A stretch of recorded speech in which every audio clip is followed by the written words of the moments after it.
Well, good afternoon, everybody, and we're welcome to the next session here. We're going to talk about equity-focused approaches to obesity prevention in workplaces. What, where, and how. Two settings came out in our Accelerating Progress in the Prevention of Obesity report that really reached the majority of the population. And those two settings are, of course, schools and the workplace. Over 60% of Americans are in the workforce, and employed adults spend a quarter of their lives at their worksite. So during this time, during our life, we've seen an increase in sedentary activity at the worksite, and also an increase in the kind of foods that are at the worksite, the different offerings. But over the same period, we've also seen an increase in the number and the different kinds of worksite wellness programs. Now, 77% of large manufacturers have some type of worksite wellness program, and those vary greatly. Some are intensive programs, some are merely some attempt to make the worksite healthier. But 29% of small businesses also have some type of worksite wellness program. And 29% is up from 16% only 5 years ago. So this area is moving very dramatically. In fact, worksite wellness is a very big business right now, $6 billion large. And there are approximately 500 different vendors who sell worksite wellness programs that can be purchased and used in different work sites. Now, the majority of worksite programs have focused on the prevention of weight gain and changing the environment, whether making physical activity opportunities more available or making healthy foods more available. But there's a bit of a disconnect here, because often worksite wellness programs are embraced because the outcomes that one is interested in the business world is, reduction of sick leave, or reduction of absenteeism, or reduction of healthcare costs. So the types of worksite wellness programs aren't necessarily in alignment with the outcomes that one is hoping to achieve. But we're seeing increasing numbers of different kinds of worksite wellness approaches. Some target high-risk behaviors like smoking or sedentary activity. Some target actual obesity management or weight loss programs right in the worksite. And others are more of a primary prevention program. So we're seeing a field that's really evolving right now. And the Affordable Care Act is actually a real incentive. It is moving along this field very quickly. Now, last month, I don't know how many of you saw it, but there was an article that came out on May 24th that had preliminary results from a congressionally mandated study on the effectiveness of worksite wellness programs. And the title of the article was "Worksite Wellness Fails Bottom Line and Waistline." So I thought, well, I might as well immediately put the elephant in the room here.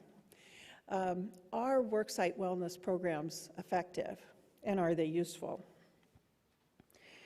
So the results from this study, and the report has not been made public yet, but somehow Reuters reporters saw it while it was up online for a day before it was pulled.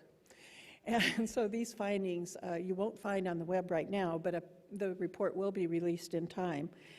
But in the article, they said those who participate in worksite wellness programs lose only 1 pound a year, and those who participate in worksite wellness programs have reduced healthcare costs of only $2.38 a month. So they were looking for greater health changes. They were looking for greater cost savings as well. But the reality is that worksite wellness programs have many other benefits too, and it may be in this report. This was a very preliminary, early reporting of it. But the benefits, some of them include a finding we had in a Kaiser Permanente study on calorie labeling in hospital cafeterias. It was found that 85% of those who were surveyed reported that they appreciated Kaiser Permanente looking after their health by labeling the calories on the foods in their cafeterias at work. And I found this really an interesting finding because most of the people who reported that they appreciated having calorie labeling did not even use or had no intent of using the calorie labeling. So whether or not they find it useful, they find it really an advantage to have an employer that is looking after their health. Industries and businesses who really promote worksite wellness, and there are many who believe that they are improving worker health and they're keeping the lid on medical spending. They're reducing absenteeism and employee turnover. That those are many of the reasons that they're looking so favorably at worksite wellness programs. They're very popular right now. Another study showed that in WIC, which will be reported soon, a very interesting worksite wellness program in WIC reported that a worksite wellness program for health workers can actually change and improve staff efficacy in counseling. So there's added benefit for worksite wellness programs in certain fields. So it's clear that worksite wellness programs can really create a culture for health. And the strategy that is in our report is to activate employers and healthcare professionals under goal number 4. And it says specifically the recommendation, healthcare and health service providers, employers, and insurers should increase the support structure for achieving better population health and obesity prevention. And specifically for our speakers today, in this session, we're going to talk about strategy 4.3, encouraging active living and healthy eating at work. And under this strategy, we have that worksites should create or expand healthy environments by establishing, implementing, and monitoring policy initiatives that support wellness. These actions could include public and private employers promoting healthy eating and active living in the worksite, by increasing opportunities for physical activity as part of wellness health promotion program, providing access to and promotion of healthy foods, and healthcare organizations and providers serving as models for the incorporation of healthy eating and active living in worksite practices and programs. So, in addition to that, all throughout the report, we see that the workplace can just be almost a microcosm for a society where we can use the recommendations in the rest of the report as well. So for example, throughout the report, there's recommendations that making physical activity an integral part and routine part of life would be incredibly useful to consider the workplace.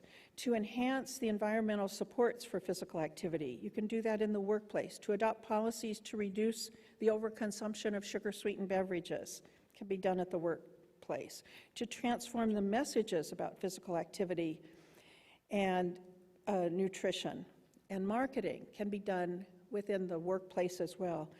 To ensure proper labeling of foods can be done in the workplace. And finally, to promote breastfeeding-friendly environments, perfect for the workplace. So all of these messages and recommendations that are throughout the report, you can see for adults, this is a prime time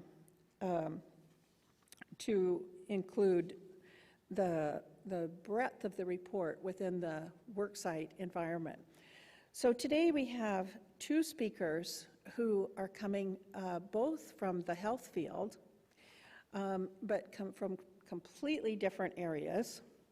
And our first speaker is Dr. Ray Baxter, who is Kaiser Permanente's Senior Vice President for Community Benefit Research and Health Policy.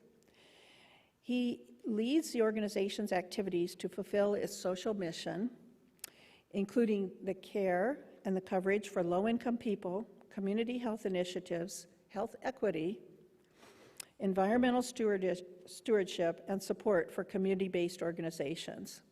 So we are so pleased to have him here today because he brings together so many elements that we're really focused on today, the issue of health equity and the issue of bringing together services for low-income people. Who better to speak than Dr. Baxter? So please welcome Dr. Ray Baxter.